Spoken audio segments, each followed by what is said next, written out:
A paz do Senhor para os irmãos. Louvado seja Deus por mais essa oportunidade de nós estarmos transmitindo mais uma aula da Escola Dominical, desta feita a lição de número 12, 21 de março de 2021, com o título A Urgência do Discipulado. Faz parte da nossa revista Verdadeiro Pentecostalismo, onde nós estamos estudando a pessoa e a obra do Espírito Santo em nosso meio. O nosso textuário diz assim: portanto, ide e ensinai todas as nações, batizando-as em nome do Pai, e do Filho e do Espírito Santo. Mateus capítulo 28, versículo 19.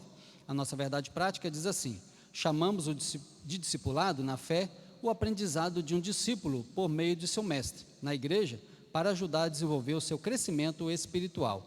Então, a nossa lição de hoje vai falar da urgência do discipulado. Nunca foi tão urgente nós discipularmos, mais precisamente, as pessoas que têm aceitado a Cristo como Salvador.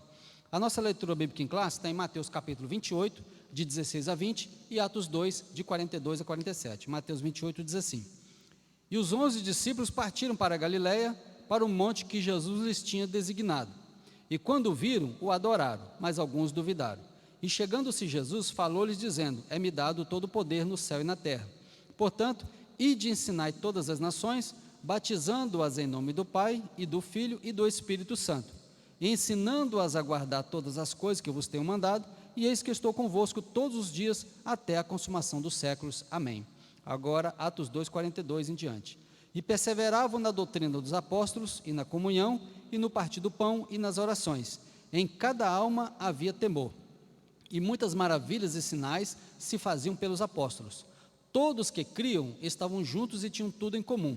Vendiam suas propriedades e fazendas, e repartiam com todos segundo cada um tinha necessidade. E perseverando unânimes todos os dias no templo, e partindo pão em casa, comiam juntos com alegria e singeleza de coração, louvando a Deus e caindo na graça de todo o povo, e todos os dias acrescentava o Senhor à igreja aqueles que se haviam de salvar. Então está aí a nossa leitura bíblica em classe, do nosso tema de hoje, a urgência do discipulado. Eu tenho falado isso bastante aqui na nossa igreja, e até mesmo para os nossos obreiros e líderes, sobre a questão da urgência do discipulado, né? Então nós precisamos justamente cumprir essa missão. Haja vista a nossa escola bíblica dominical, que cumpre um papel duplo, né? Ela prega enquanto ensina, e ensina enquanto prega. Então a nossa escola bíblica dominical tem que ser frequentada, divulgada, incentivada por todos aqueles que amam, né, a palavra de Deus. E você que me ouve nessa hora, seja um incentivador da escola bíblica dominical, ganhe alunos para a escola dominical, e fazendo assim você estará dando à pessoa a oportunidade de conhecer o Evangelho, e quem sabe, né, através das lições da escola, você poderá ganhar almas para Jesus. A introdução diz assim: o discipulado acompanha a pregação do Evangelho desde o princípio, e é de fundamental importância como base inicial da formação cristã do novo convertido. A forma que a igreja local o desenvolverá somará na formação do caráter cristão para o bem ou para o mal. Então nós precisamos discipular as pessoas, né? Tanto que o curso pré-batismo que nós damos aqui na nossa igreja, eu prefiro chamá-lo de discipulado. Por quê?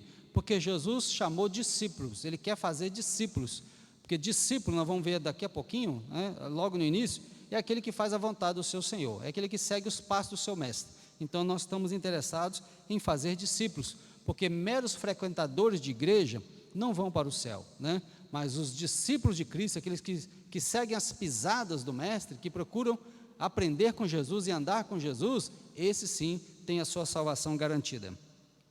Primeiro tópico da nossa lição: o que é discipulado? O termo discipulado vem de discípulo e significa aprendiz, aluno, seguidor. Olha só o que diz a palavra discípulo: aprendiz, aluno e seguidor. Não é somente uma pessoa que aprende, mas uma pessoa que segue, né? Segue os passos daquele que o ensinou. No nosso caso, Jesus é o nosso grande mestre, e nós, pela sua bondade e misericórdia, somos chamados para ensinar outras pessoas. Então antes da gente começar a ensinar, foram anos e anos de aprendizado, sentados nos bancos, né, da escola dominical, aprendendo com pessoas que sabem muito mais do que a gente, né, nas orações, na comunhão com os irmãos, com Deus, e assim a gente vai aprendendo para poder depois estar ensinando outras pessoas. Antes dos discípulos, né, começarem a encher Jerusalém da palavra do Senhor, primeiro eles passaram 3 anos e meio aprendendo com Jesus. Então ninguém pode ensinar sem primeiro ter que aprender. Hoje nós vemos aí pessoas, né, que já querem, se converte hoje, amanhã já quer ser consagrado obreiro, semana que vem já é pregador e já quer ser pastor. Não é assim que funciona, né? Não se forma ensinadores no micro-ondas da vida, ensina o fogão a lenha da experiência, né? É um aprendizado lento, é um aprendizado consistente, mas quando os discípulos foram soltos ali em Jerusalém, depois de comissionados por Jesus, a Bíblia diz que eles encheram Jerusalém da palavra do Senhor. Discípulo, o termo se aplica com frequência nos evangelhos aos seguidores de Jesus, Mateus 5:1, João 2:12, e disso segue o discipulado, ensino para ser seguidor de Cristo, ou seja, é o ensino bíblico básico para o novo convertido, desenvolver-se espiritualmente. Trata-se de instruções que abrangem vários aspectos da vida, na área espiritual, emocional e social. O ministério do ensino ocupa espaço relevante no cristianismo, aparece na lista dos dons da graça de Deus. Se é ensinar, haja dedicação ao ensino. Romanos capítulo 12 e o versículo 7. Então, discípulo, né, é aquele que é instruído, né? Ele é instruído, ele é ensinado para que no futuro ele possa estar instruindo outras pessoas.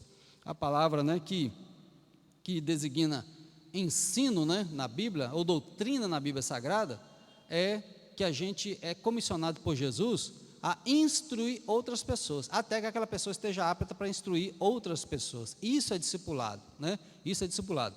Eu vejo com maus olhos, né?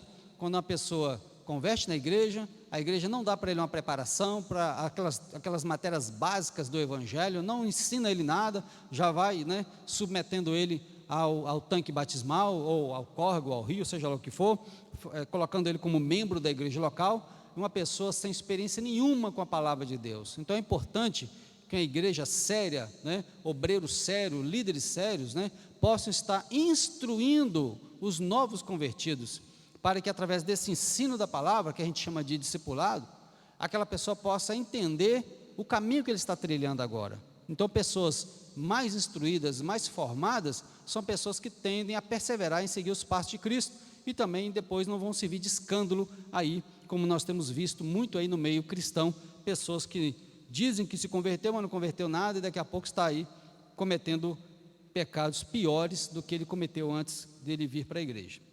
Segundo item, a grande comissão, Mateus 28, 18-20, é o nome que se dá à comissão que o Senhor Jesus designou para a evangelização das nações. O verbo ensinar é ensinar a todas as nações, de Mateus 28:19, ou façam discípulos de todas as nações, conforme a nova versão Almeida atualizada, é mateteuo, que significa fazer discípulo ou discipular. O discipulado não é opção, é mandamento divino para a edificação e crescimento espiritual de cada cristão. Além do discipulado, ele também ordenou que esses novos discípulos guardem o que aprenderam, ensinando-os a guardar todas as coisas que eu vos tenho mandado. Mateus 28:20. Ou seja, as doutrinas e os pontos doutrinários que Jesus ensinou, ponto. O livro de Atos mostra que os apóstolos no cumprimento dessa palavra. Então, a igreja primitiva, ela trabalhou em cima desse discipulado, ela ensinava, né, os seus novos convertidos, cometeram um erro ali, no caso ali de Simão Mágico, né, mas apavoraram para batizar o Simão Mágico, e o Simão Mágico não estava convertido direito, ele não tinha pleno conhecimento das verdades da palavra de Deus.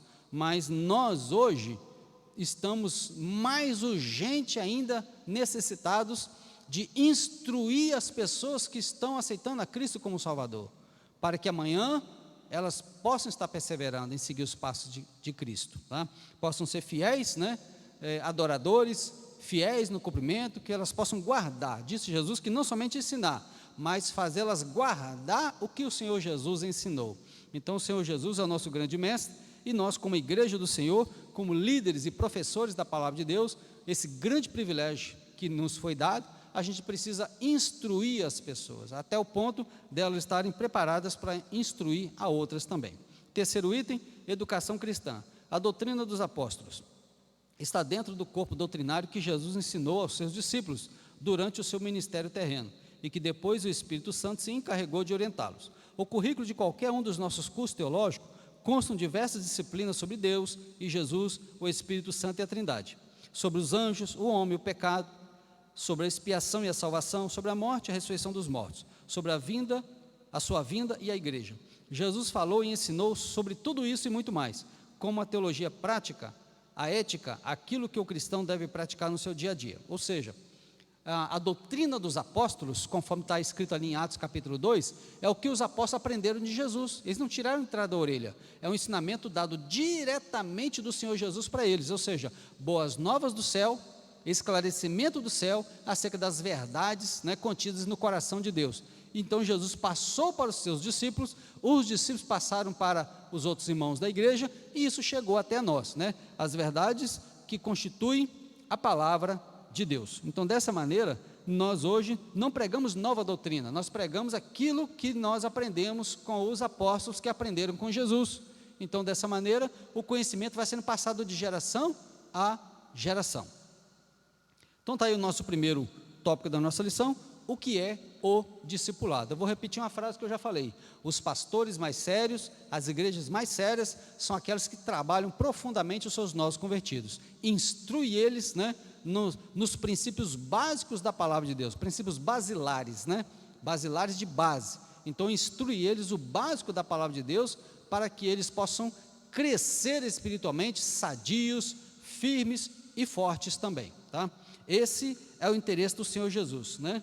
Ide, ensinai todas as nações, e os que aceitarem a Cristo, batiza em nome do Pai, do Filho e do Espírito Santo, e mais, ensinando-os a guardar todas as coisas que eu vos tenho mandado.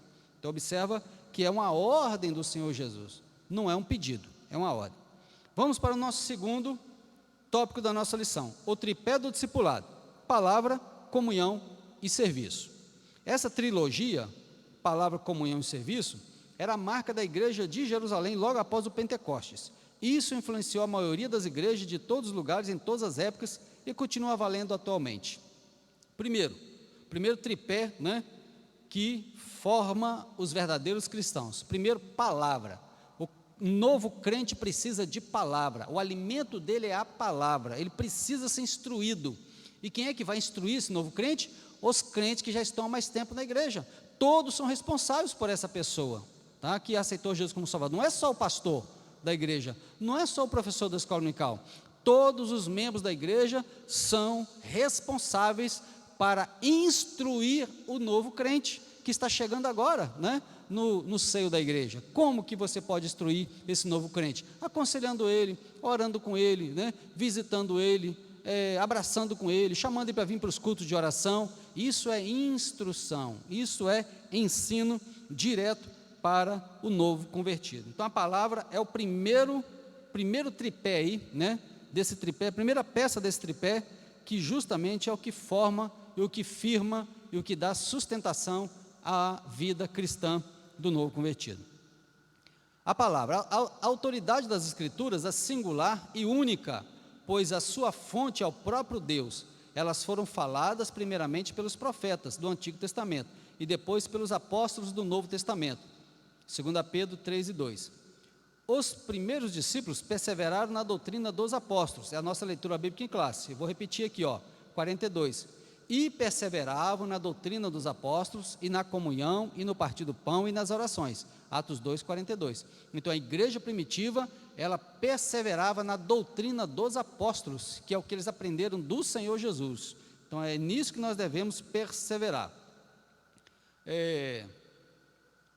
Os primeiros discípulos perseveraram na doutrina dos apóstolos. Isso quer dizer que eles continuavam no aprendizado sob o comando dos apóstolos. Esse ensino se baseava tanto nas Escrituras, quanto na própria experiência dos apóstolos, os quais receberam a revelação diretamente de Jesus, durante o seu ministério terreno, e depois do Pentecoste, do Espírito Santo. Ou seja, o que os apóstolos viviam, não somente pregavam, mas viviam, é o que eles receberam do Senhor Jesus, durante o seu ministério terreno, e também após o Pentecoste, o Espírito Santo, né, a terceira pessoa da Trindade, nós chamamos assim só para questão de nomenclatura, né, uma das pessoas da Trindade, melhor dizendo, ele veio para ficar com a igreja. Ele hoje é o consolador da igreja, ele é o mestre por excelência, e é o Espírito Santo que é o intérprete da Bíblia Sagrada. Então, para nós compreendermos a Bíblia Sagrada na íntegra, a gente precisa ter comunhão com o Espírito Santo, porque Paulo diz que aquele que é espiritual discerne tudo muito bem. Então, o espiritual é uma pessoa que é guiada pelo Espírito de Deus. Então, para nós compreendermos a Bíblia, nós precisamos ter o Espírito Santo, que é o nosso Consolador. A igreja primitiva, então, ela tinha esse cuidado, né, de receber, de pregar o que Jesus ensinou e, ao mesmo tempo, né, receber as revelações do Espírito Santo. Na atualidade, não temos os apóstolos em pessoa conosco, no entanto, eles ainda nos ensinam pela palavra de Deus, a Bíblia.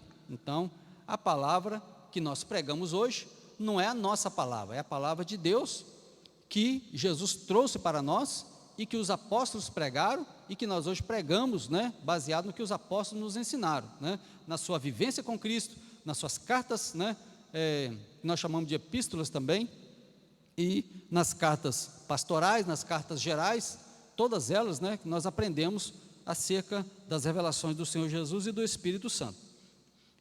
Segundo o tripé da formação do discipulado, do novo crente, é a comunhão.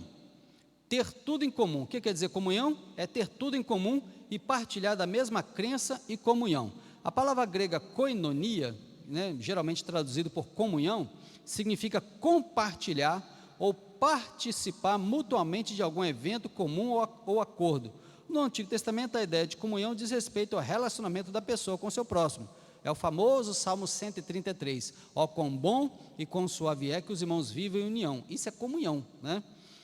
E nunca do ser humano com Deus, embora Abraão tenha sido chamado amigo de Deus.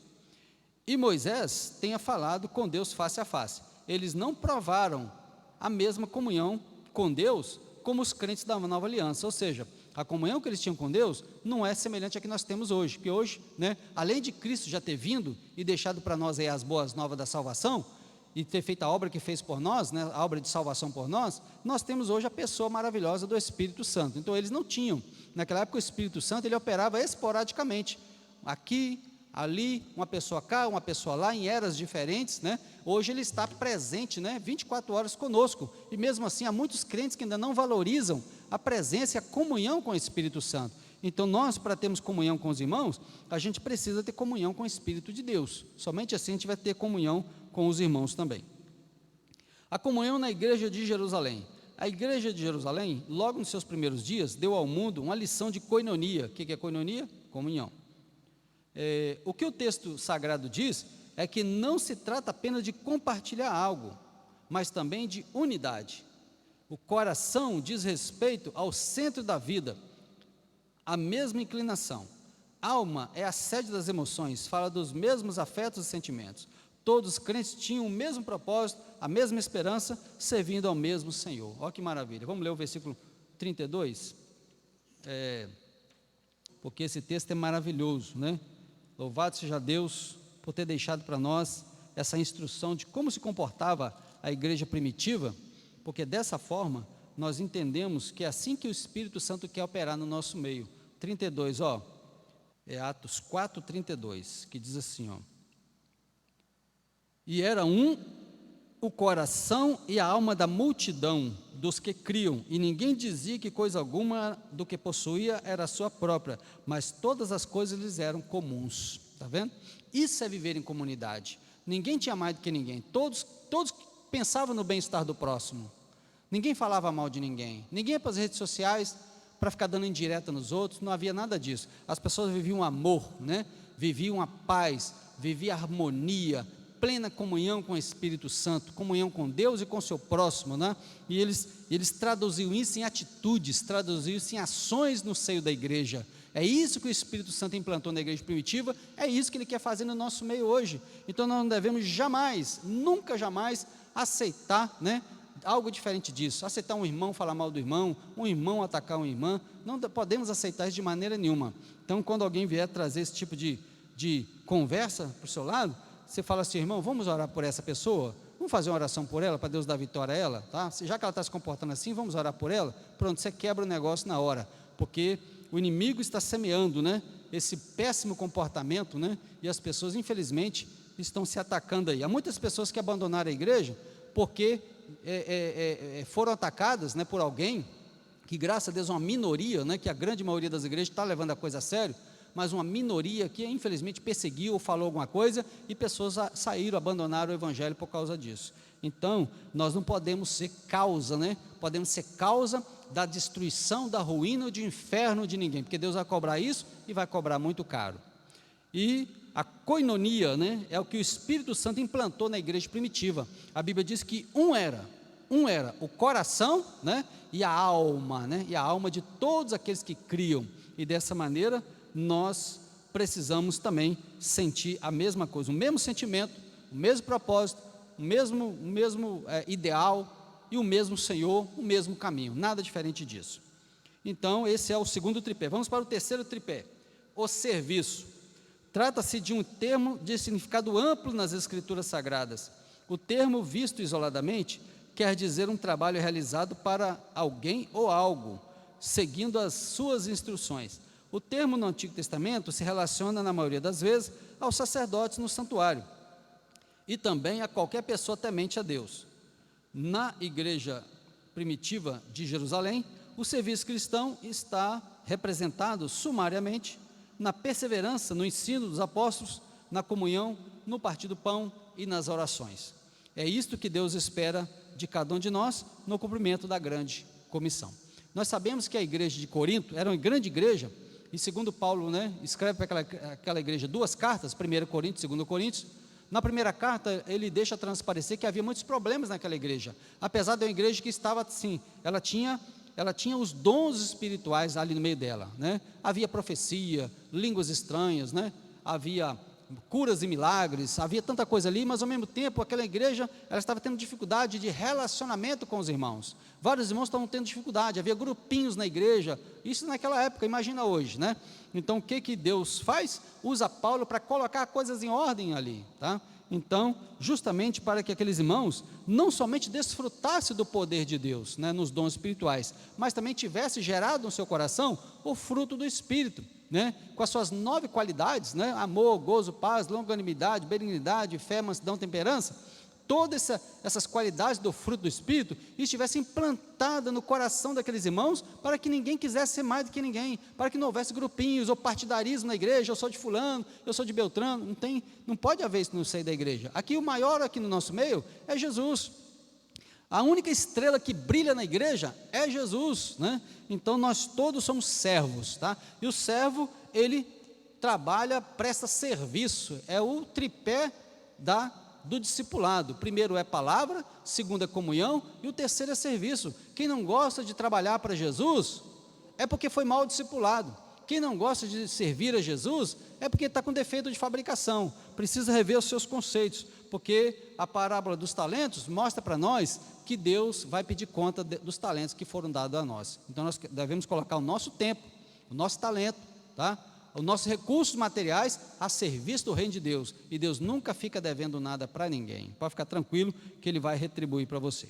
Então nosso segundo tópico, o que nós vimos? O tripé do discipulado, palavra, viu? Palavra. Se alguém que me ouve nessa hora, e não é da nossa igreja, se na sua igreja não tem ensinamento da palavra de Deus, procure uma igreja que se ensina verdadeiramente a palavra do Senhor, tá? Porque você está sendo mal instruído, você está deixando de se alimentar da palavra de Deus. Então eu te recomendo a você procurar uma igreja onde se ensina verdadeiramente a palavra do Senhor, tá bom? Que Jesus é o único Salvador, que pecado ainda é pecado, e a Bíblia, o único livro sagrado que existe é a Bíblia Sagrada, e que Jesus vem buscar um povo seu, especial, zeloso de boas obras.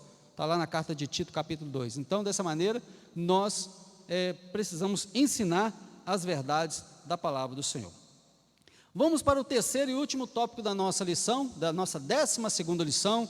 O trimestre está acabando, né? Verdadeiro pentecostalismo está acabando. Vem aí mais um trimestre abençoado. Vai falar de dons, né? E fruto do Espírito. Vai ser também muito instrutivo para nós. Terceiro tópico da nossa lição de hoje é o discipulado e o crescimento sadio da igreja. A igreja precisa do processo do discipulado para cumprir o propósito da grande comissão. Não se trata de opção, é a ordem de Jesus para a edificação e crescimento espiritual de cada cristão.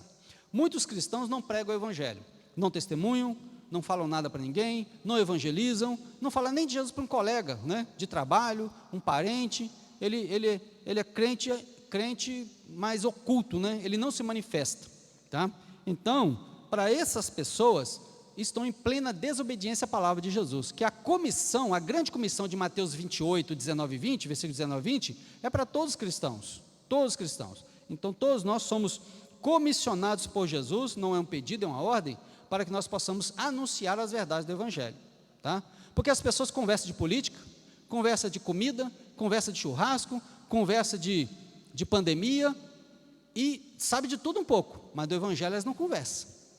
Tem alguma coisa para falar, tem alguma verdade guardada no coração, mas ficam com vergonha de falar do Evangelho, tá? Então, para essas pessoas, a Bíblia contém uma palavra bastante pesada com respeito a isso. Então, o importante é que você desencumba dessa responsabilidade e fale de Jesus, tá? Talvez Jesus está aguardando você testemunhar dele, para ele começar a te abençoar mais, a sua vida espiritual e a sua família. Primeiro, crescimento espiritual. O nosso intuito não é somente crescimento numérico da igreja. Quando eu era crente mais novo, há 30 anos atrás, eu lia muito sobre essa questão de crescimento de igreja. Tem alguns livros lá em casa que falam sobre isso, e eu ficava fascinado com aquilo, e eu falava assim, não, o dia que eu for pastor, eu quero uma igreja grande, uma igreja gigantesca e tal, se algum dia eu for pastor, se Deus tem esse chamado para mim. Só que hoje eu mudei de ideia, Deus prefere mais qualidade do que quantidade, tá? Está lembrado de Gideão? 32 mil, redundou em só 300, então a quantidade ali para Deus não servia, Deus estava querendo qualidade, para dar vitória a Israel, Deus precisava de qualidade e não quantidade, que se quantidade resolvesse o problema, não precisava de Deus ter entrado naquele negócio ali, deixava eles mesmo guerrear lá, mas os 32 mil perderam a sua oportunidade, porque eles não estavam preparados, tá? Não estavam preparados. Então nós precisamos hoje trabalhar para o crescimento qualitativo da igreja, né? Crescimento espiritual, formar nos crentes a verdadeira identidade cristã, e dessa maneira a gente só vai conseguir isso pregando, ensinando, pregando, orando, aconselhando, exortando, chorando. É assim que nós líderes vamos conseguir fazer isso. Então, primeiro item do terceiro tópico, crescimento espiritual. O processo do discipulado tem por objetivo instruir o novo convertido sobre os vários aspectos da vida cristã. Todas as pessoas que vêm a Cristo precisam ser discipuladas, isso porque elas se tornaram novas criaturas. 2 Coríntios 5,17, está escrito, se alguém está em Cristo, nova criatura é, as coisas velhas passaram, eis que tudo se fez novo, e passa a viver uma nova experiência. Elas precisam ser ensinadas para o seu crescimento espiritual e amadurecimento na fé, crescer na graça e no conhecimento de nosso Senhor e Salvador Jesus Cristo, 2 Pedro 3,18, eu sou bem afeiçoado a esse versículo. Este é o crescimento espiritual e sadio. Então, quando é que a gente percebe que o crente está crescendo espiritualmente sadio, né? Ele frequenta os cultos de oração, ele frequenta os cultos de ensino da palavra de Deus, ele testemunha de Jesus, ele procura ser fiel, ele não fica dando escândalo, né? Escandalizando a igreja, a palavra do Senhor. Então é uma pessoa que está crescendo sadio. Agora imagina, vamos trazer isso agora para o âmbito material. Imagina uma criança nasce, né?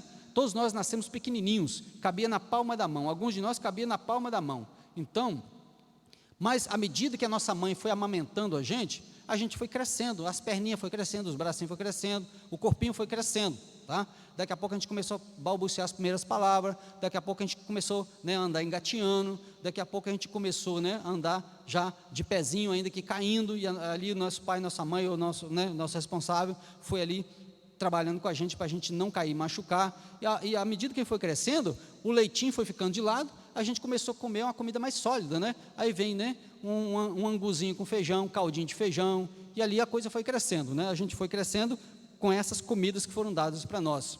E como é que a gente pensa que o novo convertido vai crescer espiritualmente sem a palavra de Deus? Não existe isso. Então, para isso, todos nós somos responsáveis, porque a igreja também é chamada de família de Deus, e dessa maneira, toda família é responsável pelo novo que está chegando agora. Viu, minha irmã? Viu, meu irmão? Viu, meu jovem? Todas as pessoas da igreja são responsáveis pelo novo convertido que está chegando agora. Se aproxima dele, né? Conversa com ele, discipula ele se precisar, chama ele para a igreja, ora com ele, visita ele, todos são chamados para fazer esse trabalho, tá? Então, nós precisamos desincumbir dessa responsabilidade para que o novo convertido, discipulado, né? O que é discipulado?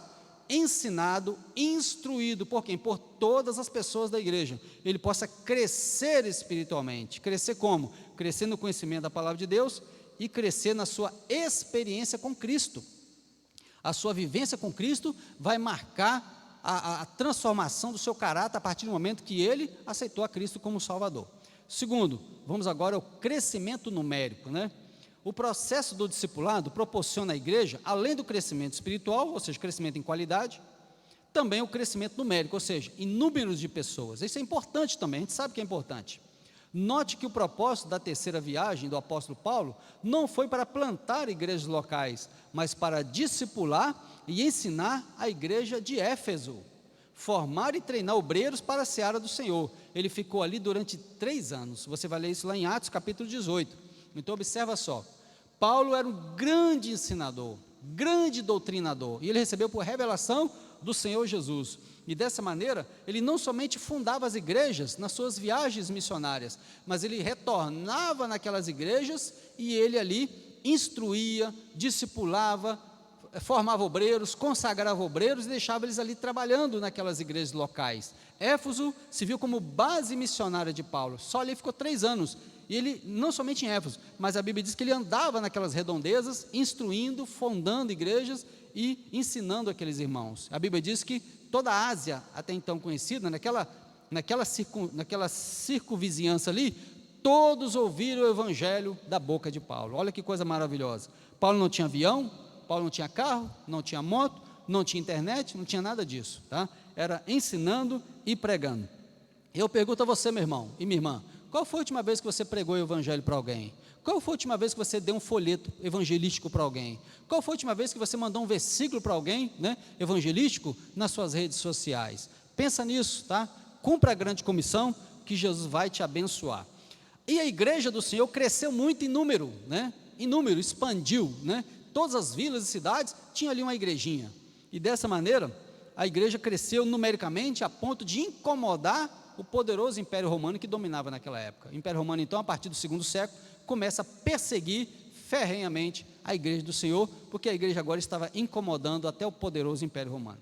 E dessa maneira, nós hoje também vemos aí, houve no Brasil um grande, né, despertamento, né, evangélico no Brasil. E ainda está acontecendo, né, as igrejas, todos estão crescendo, ainda há um mover de Deus no nosso país. Só que nós ainda temos uma grande tarefa a ser feita ainda. Há muita gente a conquistar, muito campo a ser alcançado, e nós só vamos fazer isso através do cumprimento, né, da grande comissão, pregando, ensinando, enviando obreiros, enviando missionários, sustentando esses missionários, orando por eles. Somente assim nós vamos cumprir a tarefa que o Senhor Jesus deixou para nós, tá bom? Terceiro item do nosso terceiro tópico, o exemplo da igreja de Antioquia da Síria. O público da igreja de Antioquia era gentil, ou seja, não judeu, identificado como gregos. Atos capítulo 11, versículo 20 e 21. Os apóstolos de Jerusalém enviaram Barnabé para discipulá-los. O que é discipular? Ensinar aqueles irmãos que não eram judeus, eles eram gregos. Ao se deparar com um grupo de gregos convertidos, ele concluiu que ninguém seria melhor do que Saulo, né? O famoso Paulo, que antigamente chamava Saulo, para ensinar esses novos crentes de costumes estranhos. Barnabé não hesitou em buscá-lo em Tarso para essa nobre tarefa. Eles discipularam a igreja durante um ano inteiro. Assim, desde muito cedo, na história do cristianismo, a igreja se preocupa com o discipulado, pois fazer discípulo não é a mesma coisa que fazer membro de igreja. Então está aí, né? Você vê a importância, o zelo de Barnabé, né? O zelo de Barnabé. Eu dei uma palavra sobre Barnabé no nosso Café dos Homens aqui mês passado, eu falei sobre Barnabé. É uma figura de suma importância nas páginas do Novo Testamento. Eu sou um admirador desse homem. E ele era um discipulador de primeira. Ele discipulou o apóstolo Paulo, depois ele pegou Paulo e levou Paulo para discipular outras pessoas. Ou seja, quando a igreja de Jerusalém enviou Barnabé lá para Antioquia da Síria, e quando ele viu lá aqueles gregos que ainda tinham aqueles maus costumes, precisavam de uma instrução, o que ele fez? Foi lá em Tarso, né? Buscou Saulo e levou lá para aquela igreja, e os dois ficaram ali um ano inteiro ensinando aqueles irmãos. Imagina, irmãos, como é que foi maravilhoso aquele um ano de ensino, tá? Então aqui na nossa igreja, primeira igreja Assembleia de Deus de Mutum, nós temos um trabalho de ensino aqui sistemático, na escola dominical. A nossa escola dominical é uma das melhores da região. Nós temos aqui o culto de ensino na terça-feira, também muito bem frequentado, muito bom, mas infelizmente, né, há pessoas que ainda não se interessam pelo trabalho de ensino da igreja. Estão perdendo grandes oportunidades que poderão depois não vir mais, tá? Poderão não vir mais. Então nós temos que aproveitar essa oportunidade, receber a instrução da palavra de Deus e ao mesmo tempo distribuir, disseminar, né, este conhecimento que a gente recebe. Então nós precisamos cumprir com zelo o mandamento do Senhor: ide, ensinai todas as nações. Todas as nações. Ele não pediu para ensinar só o Brasil, mas todas as nações têm que ser alvo das nossas orações intercessórias e também do envio de missionários para que outros possam levar a palavra do Senhor. A nossa conclusão vai dizer assim, Deus tem interesse no bem-estar social e espiritual do ser humano. Isso vale para a igreja e para a sociedade. A educação com base nos princípios cristãos é importante porque, além dos valores espirituais, contribui para a construção de uma sociedade civilizada. A base dos valores morais e espirituais é a Bíblia Sagrada. Nós vemos aí no Brasil, existe uma corrente, né, de pensadores aí que querem, né, destruir a família, destruir os bons valores. Mas nós precisamos justamente, como igreja do Senhor Jesus, a pregar e ensinar os valores da palavra de Deus, né, família, casamento, né, educação dos nossos filhos, princípios cristãos. Nós temos que ensinar e nunca cessar de ensinar. Então que Deus abençoe você, que tirou aí o seu tempinho para estar participando desta aula da Escola Bíblica Dominical. Até a próxima aula, se Deus assim nos permitir, será a nossa última aula desse trimestre. O novo trimestre está chegando aí, que é o segundo trimestre de 2021, se Deus assim permitir, nós estaremos ensinando na Escola Bíblica Dominical. Quero fazer uma oração com você. Amado Deus, eterno Pai, obrigado, Senhor, pela ministração desta aula. Peço, Senhor, que abençoe tantos quantos pararam, Senhor, para estar aprendendo a Tua palavra nesta hora. Que o Senhor esteja abençoando as suas vidas. Se algum deles está enfermo, o Senhor esteja curando agora. Se tem, Senhor, alguém triste, o Senhor possa estar alegrando.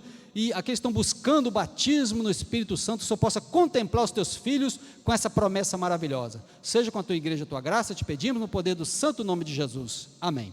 Deus abençoe a todos. Pai do Senhor.